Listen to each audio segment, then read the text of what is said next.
Arestado ang isang 34 anyos na construction worker habang pinaghahanap pa ang dalawang kasama nito matapos nilang looban at pagnakawan ang isang tindahan sa pamilihan sa Villasis, Pangasinan. Ayon sa pulisya, pinasok at nagdeklara ng hold-up ang dalawang armadong lalaki sa loob ng tindahan habang ang isa naman ang nagsilbing lookout sa labas. Tinangay umano ng mga kawatan ang cash na aabot sa 200,000 piso at dalawang mobile phone. Agad na tumakas ang mga kawatan gamit ang kanilang motorsiklo. Ipinagbigay alam agad ng may-ari ng tindahan sa pulisya ang insidente. Nagsagawa naman ng hot pursuit operation ng PNP at agad na natunton sa isang pampasaherong bus ang isang suspect sa tulong ng GPS ng ninakaw na cellphone.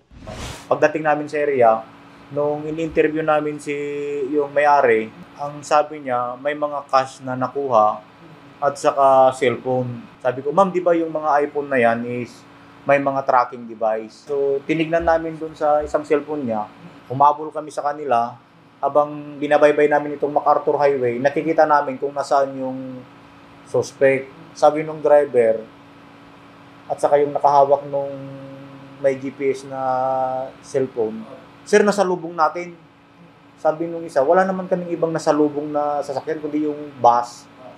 So, umikot yung patrol, kinap yung bus, inold namin, pinababa namin, dala-dala yung gamit niya. "Sir, positive yan yung yan yung sling bag ko na kinuha."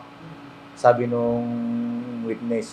Nakuha mula sa kustodiya ng suspect ang 2 kalibre 45 baril, 3 loaded magazine, 5 cellphone, 2 bag at 2,150 na cash.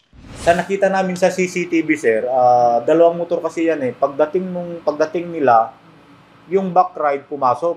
Tapos yung driver ng white na motor, pumasok din. Tapos yung isa naging lookout doon. Yung sinakyan nung nahuli. Yun ang naging lookout. Ayaw niyang magsalita. Hindi talaga namin makuhanan. Ito nga ayaw nga niyang sabihin yung pangalan niya. Hindi talaga magsalita. Kaya lang, nakilala siya nung barangay Kagawad doon sa barangay Bakag. Kasi may kamag-anak sila doon. Nasa kustodiya ngayon ng pulisya ang suspect na mahaharap sa patong-patong na reklamo. Tumanggi ng magbigay ng pahayag ang may-ari ng tindahan at ang suspect. Patuloy namang nagsasagawa ng manhunt operation ng PNP, maging ang back and forward tracking ng mga CCTV sa lugar upang makilala at mahuli ang 2 pang nakatakas na suspect. Nagpapasalamat ako sa yung may-ari na nakapag-report agad sa PNP.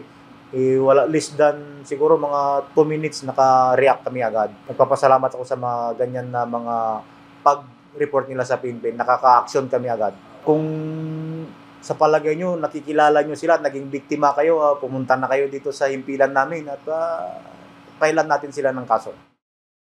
Lester Narag, Balitang, Solid North.